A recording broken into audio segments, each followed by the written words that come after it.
Viewmasters, it's the podcast that we do. Viewmasters, talk about movies that we view.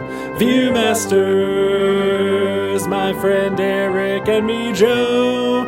Viewmasters, hey, let's start the show. Hey, welcome to the Viewmasters, episode 387. Melvin goes to dinner.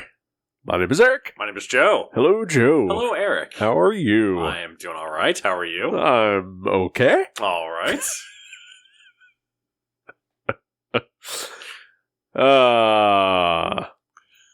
You want to just get into it? I guess so. All right.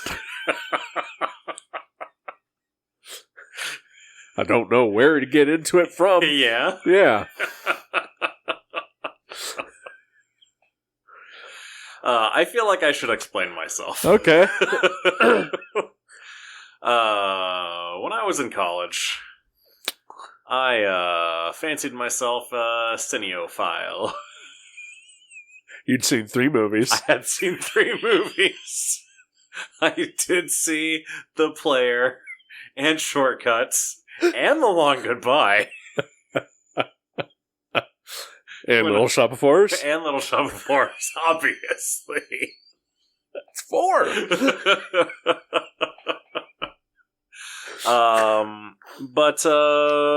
Yeah, I had a phase where I thought that I might like to make movies. Okay. And that writing and making. Writing is part of the making. Sure. And so I was really into sort of dialogue-driven dramas.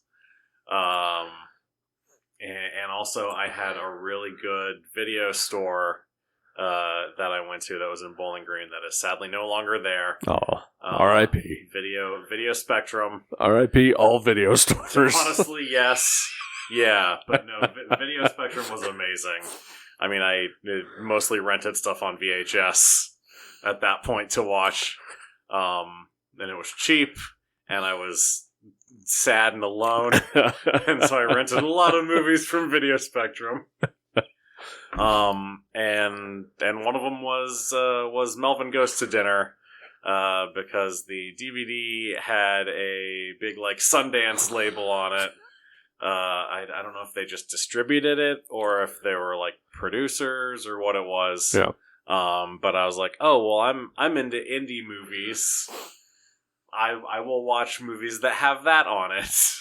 Now, this is just me vaguely recalling IFC, the independent film channel. Yes. Did that used to be the Sundance channel? Yes, it did. So maybe it was kind of one of those distribution deals. That could be what it is. Yeah. But yeah, I remember I watched this movie. There's a movie called Scotland, PA. Okay, I've seen that. That was also had one of those on it that I remember really liking. But also just weird stuff. Doesn't that also have Maura Tierney in it? It does also have Maura Tierney in it, yeah. Those are the 2 that I remember having seen. I'm sure there were others that I watched. But yeah, so I remember when we watched Session 9. Okay. I think I made the comment that it felt like the kind of movie that I would make.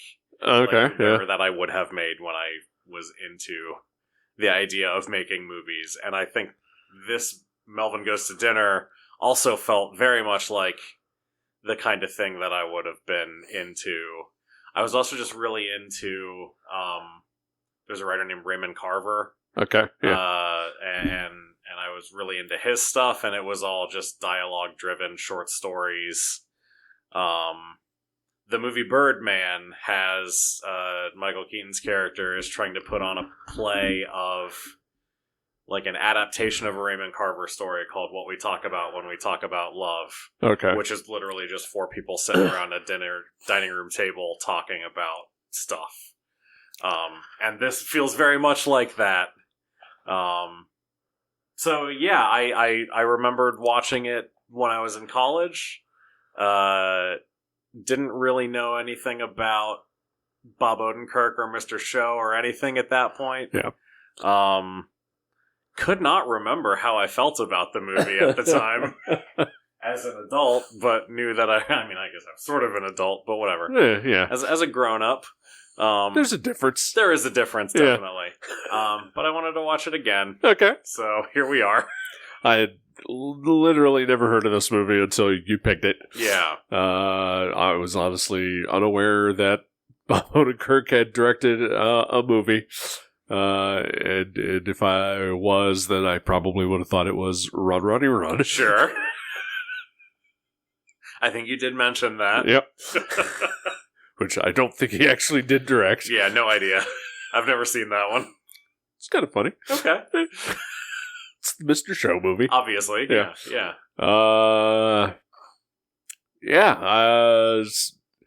I feel like, well, I guess my first question to you is, what stopped you from making movies? Oh, I don't know. I know a guy. Yeah, I know you do.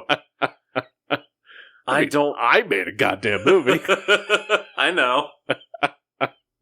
Yeah, I made a few in college, just as like school projects and stuff. I don't know, honestly, other than just time and apathy and and I think ultimately I realized like comics were the thing that I actually loved. So I would rather make comics. That is fair. Which I don't know what stopped me from making comics. No, that I don't know. Other than laziness. Comics are hard. Comics are hard. Movies are hard too. Sure. You gotta find people to be in them. Yeah, I guess everything's hard. You gotta have friends. Everything is hard. Yeah, fuck it. Writing prose is the only thing that's easy. Sorry to all of the prose writers out there, but it's the easiest lift. All you need is you and your brain. I should really go back to that. Yeah, you fucking slackers. God damn it.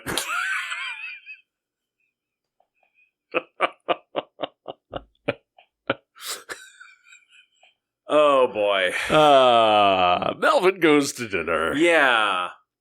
I feel like, you're a couple years younger than me, but I feel like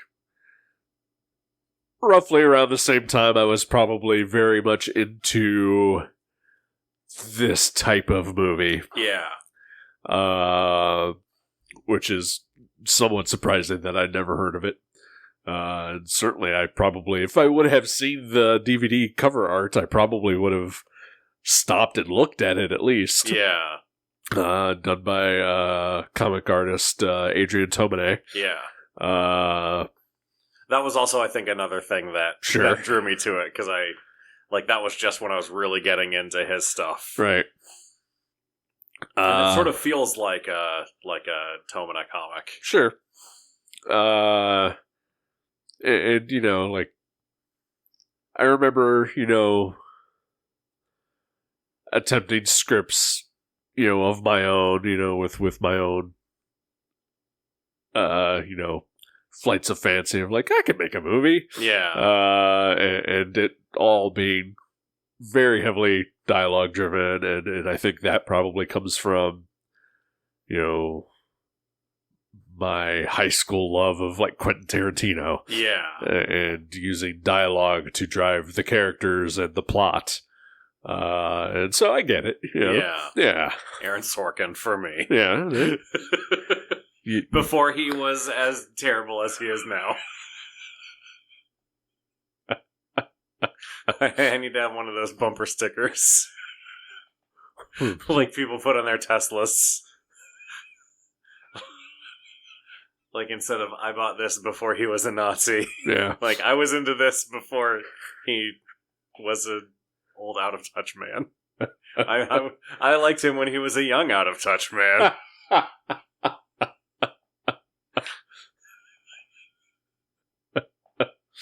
I haven't kept up with what old Aaron has been up to, so... I think before before Joe Biden dropped out of the presidential race. This is the last big thing that I remember hearing from Aaron Sorkin. Aaron Sorkin wrote some op-ed for the New York Times about how Democrats should write in Mitt Romney. All right. I don't know. For the good of the nation, I guess. It was weird. That's a take. Yeah. All right. So I had never heard of this movie, and you brought it over. You own it on DVD. It's I do. apparently not streaming anywhere. No, I found a copy of it recently. Okay. And I had been interested in watching it again. So. For sure. It has no subtitles on the DVD. Yeah. Frustrating for me, but Sorry. I'm sure you were fine. You with your young ears. I know.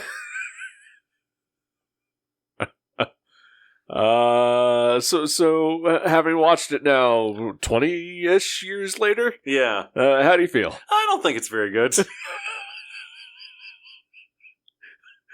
Woo! Thank God. I think my palate may have changed a little between then and now. I mean, we watched all the Fast and Furious movies. We still use that as our sign-off. No, last year I watched a movie I've never seen before, or I had never seen before, called "Who's Afraid of Virginia Woolf?" Okay. Have you seen that one? Never seen it. Okay, it is excellent. But it is a film adaptation of an Edward Albee play. And so it's completely dialogue-driven drama, just about these two couples. Like it's basically an extended fight between Elizabeth Taylor and Richard Burton. They're the older couple, and then this younger couple is just sort of caught in the middle of it as it goes on and unravels. And that movie was great. Okay. And that sort of reignited an interest in movies based on plays for me. Okay. Wait Until Dark, another movie that I believe is based on a play. Yep. And also a great movie. And I had actually forgotten that this was based on a play as well. But as soon as we started it, I was like, oh yeah, this was based on a play. I can absolutely see that. Yeah. But yeah. Not really laugh out loud funny. It is not. As the DVD cover proclaims. So the DVD contains a short bonus feature. Yes. The Frank International Film Festival footage. Yes. And that was far superior in every way. That was so funny. That was so good. I'm so glad we watched that. Me too. After we watched the movie. I cannot imagine if we had seen it before. What a bummer. Right? Yeah, I mean, the movie is, I feel like it's very dry. Yeah. It really is just four people sitting around a table having a conversation. Which is perfectly fine. Absolutely. I would be 100% into that. As we were watching it, I kept thinking to myself, there should be more movies like this. Yeah, definitely. I am totally into the idea of a movie of just characters sitting down, having conversations, revealing themselves, whatever. Yeah. I think my main issue is, it is supposedly a comedy, and it's not that funny. Right, yeah. If at all. I laughed once. There were a couple times when we left. The hardest laugh I think both of us had is the darkest fucking part of the movie. Right.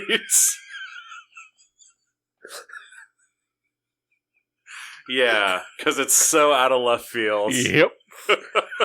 I think Alex was my favorite character. Absolutely. Yeah. Same. Yep. But all of it also just feels like pretentious 20-somethings really trying to pretend to be grown-ups. Yeah. And, you know, maybe it's because we're both in our 40s now and have gone through some real shit. Yeah. Separately and together. Yeah. And as a nation. As a nation, yeah, as a whole. I mean, we were still reeling from 9/11 when this movie came out. Okay, fair.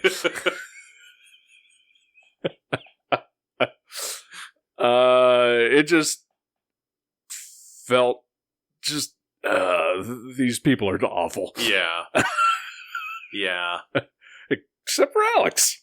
Yeah, except for Alex. The murderer. Yeah. Hey, you know what? It was vehicular manslaughter.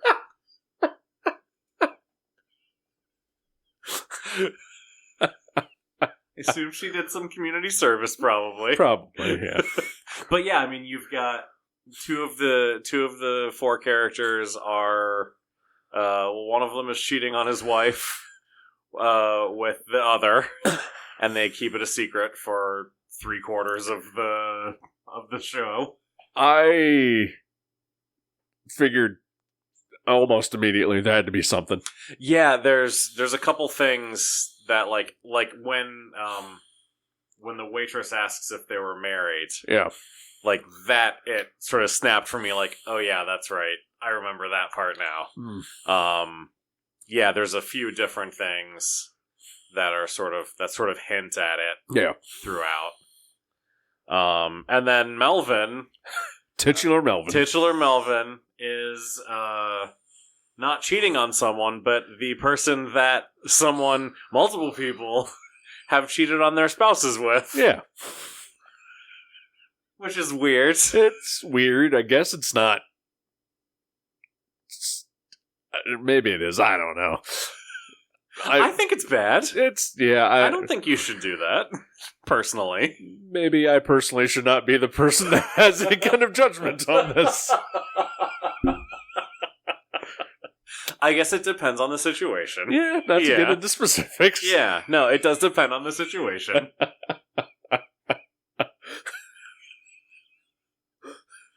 But, I mean, given the information that we have in the film. Yeah. So it's Melvin, Joey, Alex, and Sarah? Oh, shoot. She's the only one that doesn't get a title card. She doesn't get a title card. Shit. What was her name? I feel like it's Sarah. Yeah. Yeah. Played by... It is Sarah, yes. Okay. Played by Annabelle Gurwitch. Yes. Who is also significantly older than everyone else in this movie. Is she really? She looks it. Okay. And, I mean, she says she's older than Joey. Yeah. So it's like a weird series of events that leads to these four people having dinner together. Yeah. That apparently nobody wants to actually be there. Right. Well, Joey wanted to be there. Well, sure, Just not under these circumstances. Well, yeah.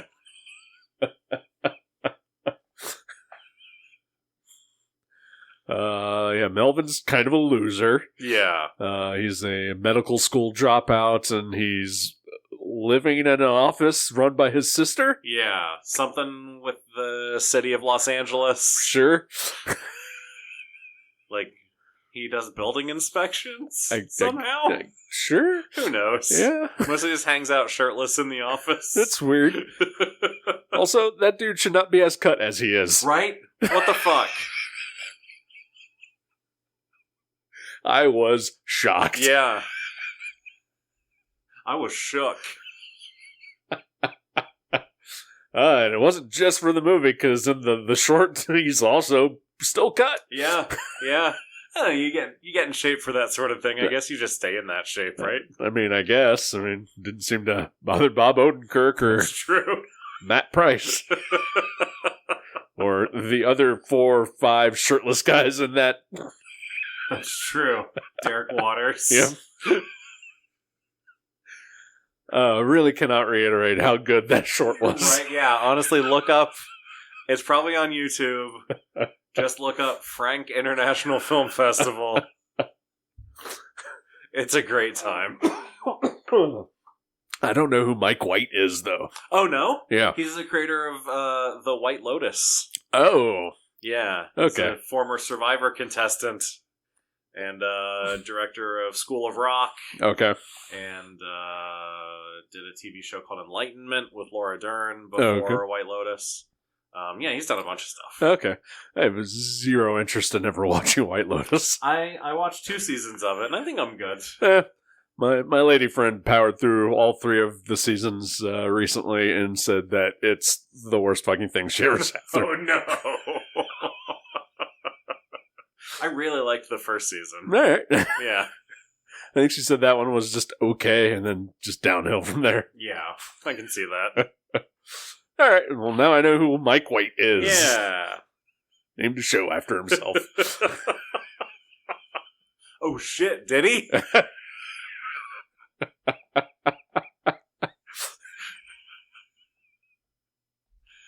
Oh. But yeah, I think the way that it's told, like, because it's adapted from a play, obviously, but like it uses the storytelling techniques of movies better, like with flashbacks and stuff. Yeah. Then, like, I would be interested to see it as a play, Just to see what they do. Yeah. But like I almost feel like it would be more interesting in play format. I don't know. I don't know how interesting it would be ultimately, though. Yeah, I don't know. Because I mean, honestly, during the sort of flashbacks, cutaways, I was less interested in anything that was happening. Yeah. Because I kind of just wanted it to get back to the dinner. Yeah. But then when the dinner was happening, I was like, these people are terrible. And I don't care. What's Jenna Fisher doing back there? Right? Let's go back to Joey's office. There were some fun people there. That's right. Jenna Fisher's husband, James Gunn. That's right. Director of Superman. Yeah. So weird.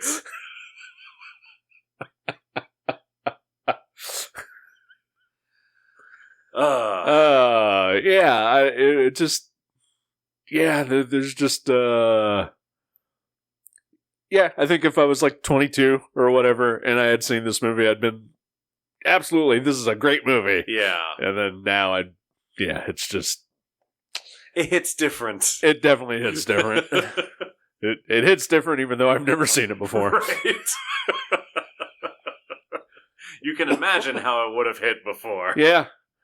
Yeah, this is exactly the type of movie that would have appealed to me as a younger person. Yeah. And that I probably would have been just talking the praises of it for decades and not realizing just it's really not that great. Yeah. Yeah. It's weird that Bob Odenkirk made this movie. It definitely is. It's fine, I guess. Like, it's not. I mean, there's not a ton to it anyway. It's just shots, varying shots of 4 people sitting around a table. Yeah. Then the occasional cutaway. Some bad audio mixing here and there too. Yeah. I noticed that. Yeah. I mean, there's a lot of handheld camera. Yeah. Shifting focus and yeah. Yeah. I saw that. Is it Michael Blyden?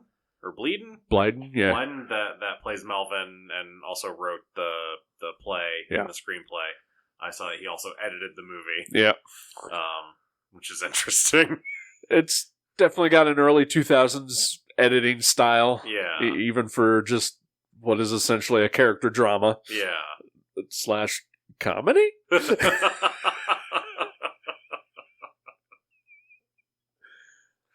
I did find the waitress kind of funny. She was kind of funny. And Flo from the Progressive commercial, she's great. Was that fucking Flo? Are you kidding me? Are you serious? I was looking at her. I was looking at her like, she looks so fucking familiar to me. You just blew my goddamn mind. That's why I said when she initially got out of the car that I hope she had insurance. I missed that joke. Yes. Oh my god. Stephanie Courtney. Oh my god. Flo from Progressive. Holy shit. She plays Alex. Wow. Is that why she's my favorite character? Because she's been a part of my life for the past 20 years? Possibly. Oh my god.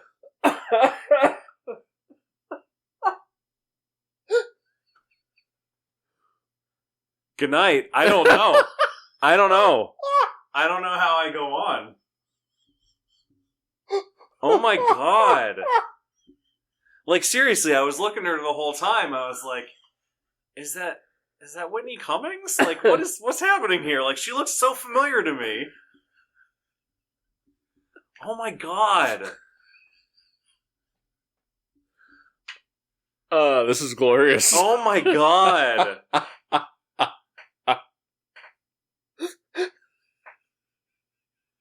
Yeah, I don't know what to do now.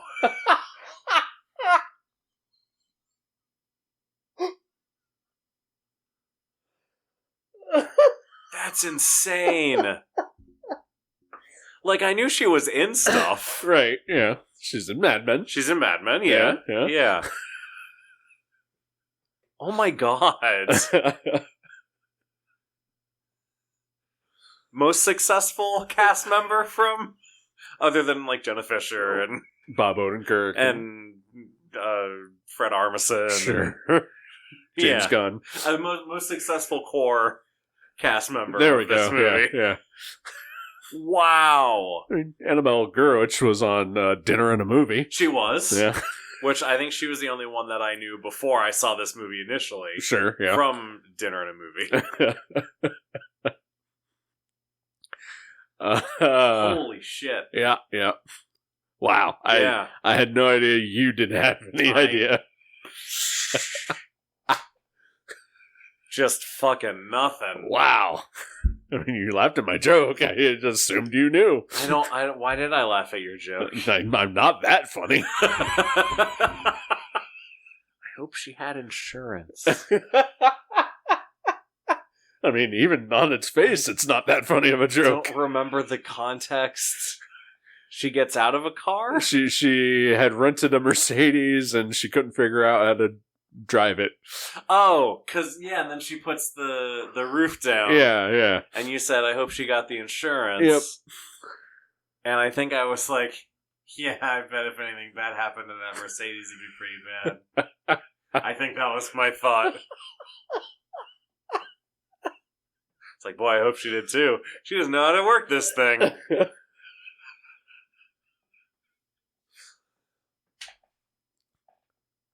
Melvin goes to dinner. And then, of course, right after that scene where she leaves the car, a little kid runs out in front of her and she freaks out.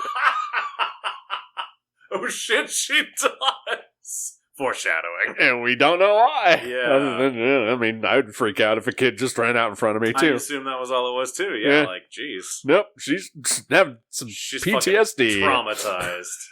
Jesus Christ. Clearly has not worked it through. No wonder she went into insurance. Damn. Flo. It is impressive that Progressive, that was an unfortunate rhyme, has built a whole universe around this Flo character. Like, there is now an extended family of Progressive agents. Yep. And they all have their own little mini adventures and families. And, I mean, she gets to play 3 or 4 different characters in commercials now. Yep. Like, it's, good for her. Good job, Progressive. Holy shit.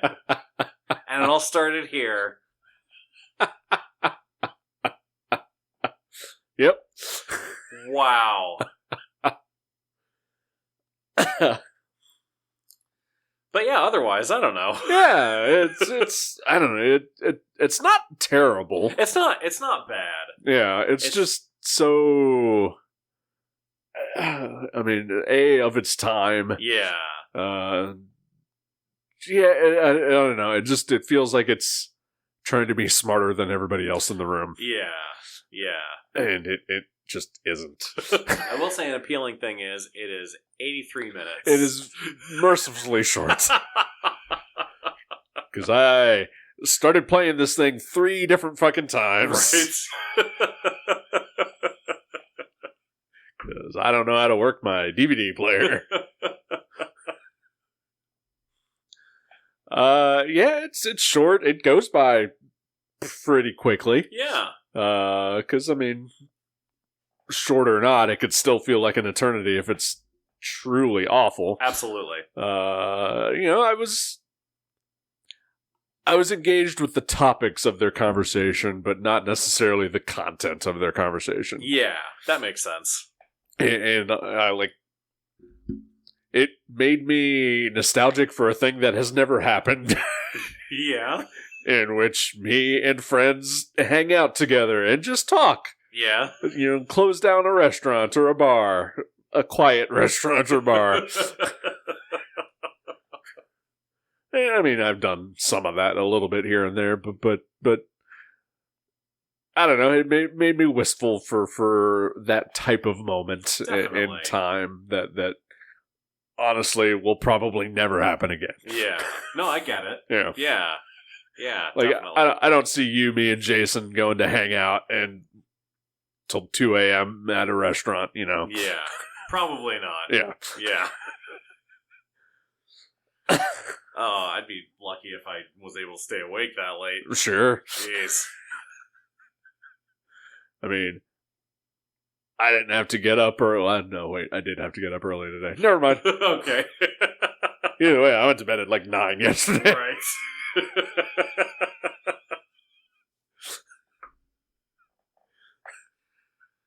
I don't have to get up early tomorrow. I'm probably going to bed after this. Hell yeah. Let's wrap this up so you can get to bed. It's still daylight out. It's almost 9 o'clock. Almost. Almost. I took a 2-hour nap today. Damn. I am tired. You're living the dream. Well, I did get needles into my eyeballs earlier today, Fair so enough. that's traumatic. Yeah, that's rough. Yeah, I don't know. It's fun. It was fun catching all the different people we know from their latter day fame of sorts. Yeah. And the people that we missed. Yeah, totally missed Scott Aukerman in this movie, which makes me very sad. Yeah. Now you gotta watch it again. At least I will skip to that scene. Yeah, I was just figuring that it was Bob Odenkirk, and I knew David Cross was also in it. It would probably have a lot more Mr. Show people in it, so I just kept on the lookout. Like, okay, who's gonna pop up? Yeah. I think, honestly, like, that first sort of boardroom scene where Joey is meeting his coworkers, and Laura Keitlinger there, Jerry Minor, James Gunn, Fred Armisen with bleached blonde hair and a indecipherable accent. Yeah. I was like, okay, I see what's happening here. Okay, Right. Then Jenna Fisher in the restaurant. I was like, yep, let's keep a lookout. Let's scan the scenes. Yeah. Who's here? And I totally missed Scott Aukerman. Saw Scott Adsit, Yep, saw him. but missed Scott Aukerman. Yep. Missed Mark Evan Jackson. Yeah. Probably, I would guess, unrecognizable. I would assume he was just like in the background in the restaurant, probably. Probably, but Yeah. I couldn't imagine what he looked like 20 years ago. Yeah. Yeah. I don't know. Yeah. I mean, Bob Odenkirk kind of looks the same in his director cameo. Yeah. As the desirable man. Yep. The most desirable. I thought Jack Black's appearance was actually pretty good. It was. I did enjoy that scene. Yeah. I liked whatever that was supposed to be. Yeah. I really enjoyed it. I know the original name of the play is Pyro Giants. Yes. Which is a part of the thing that he talks about in that sequence. Because he is the creatress. Because he is the creatress, yeah. Trans rights are human rights. Yep. Yeah, I kept waiting for that to sort of come back later, too, and it didn't really. No. But, yeah, he was great. Yeah, I enjoyed him, which can be a hit or miss thing. Exactly, Jack Black, in general. Yeah. Yeah, I don't always enjoy him. Yep. This was the right amount of him. Agreed. I would say even Odenkirk's cameo, he's it's not a comedic thing. He's kind of showing his future Saul chops. Yeah. I think, so that was neat to see that. David Cross is just being David Cross. Yeah. I kept getting distracted by Joey. Okay. Because he just kept, in my mind, flipping between he looks exactly like Tobey Maguire with less hair, or he looks like a Culkin. Okay. Interesting. That's interesting. It's just real distracting. If you look up a picture of him now, he's, I think, completely bald. Okay, well. So, if you want to know what Tobey Maguire would look like completely bald, I guess look that up. I mean, I'll just wait for Tobey Maguire to go completely bald. He's got that kind of time. I mean, it's probably happened. Probably. He's had thinning hair for a while. It's true. You saw the last Spider-Man movie. I did. Spoiler alert. I don't know. if you've been waiting 4 years to watch Spider-Man No Way Home for some reason, spoiler alert. And congratulations for avoiding that spoiler. Yeah.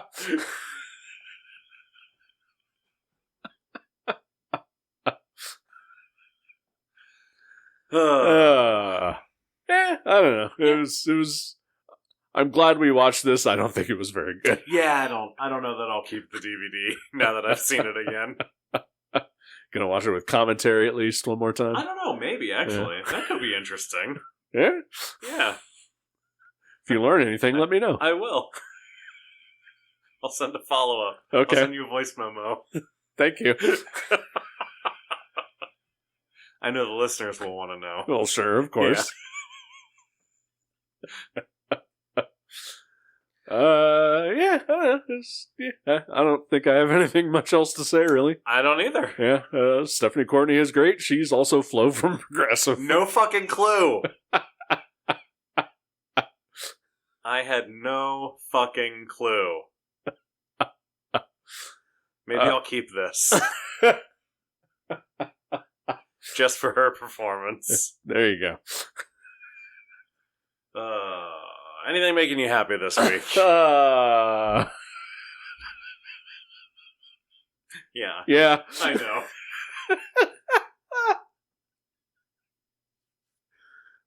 What about you, sir? Oh boy.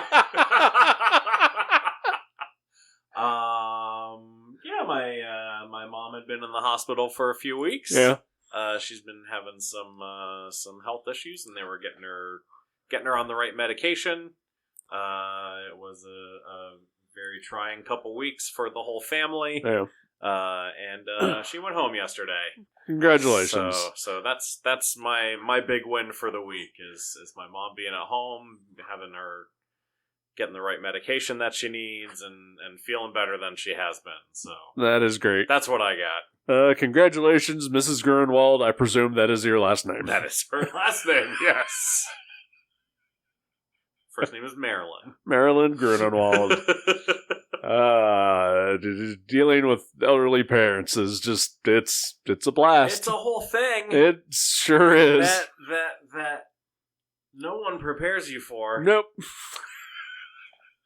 Oh boy. Yeah, not to that extreme, at least not in the last couple of weeks. But I've had some stuff with my own, so Yeah. But no, the thing that made me happy this week, since we're getting personal, is that I quit my fucking job. Fuck yeah, you did.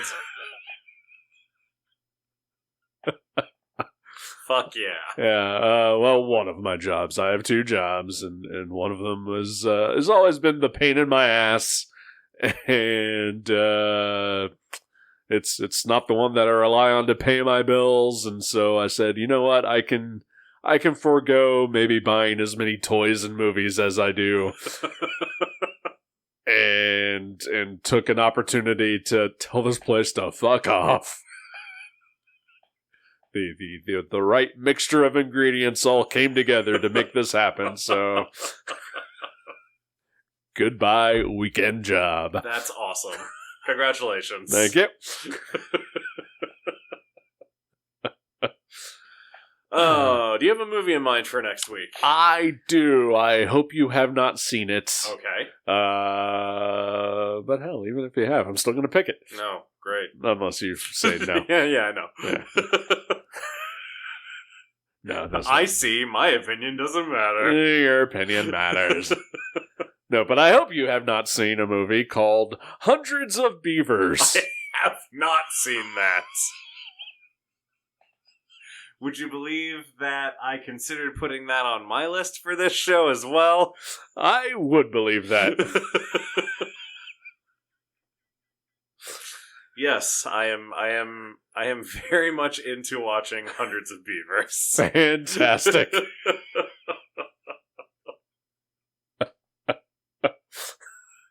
I am excited. Excellent. All right. Hundreds of Beavers. Hundreds of Beavers. Next week. And until then, keep living your life a quarter mile at a time. Goodbye. Goodbye.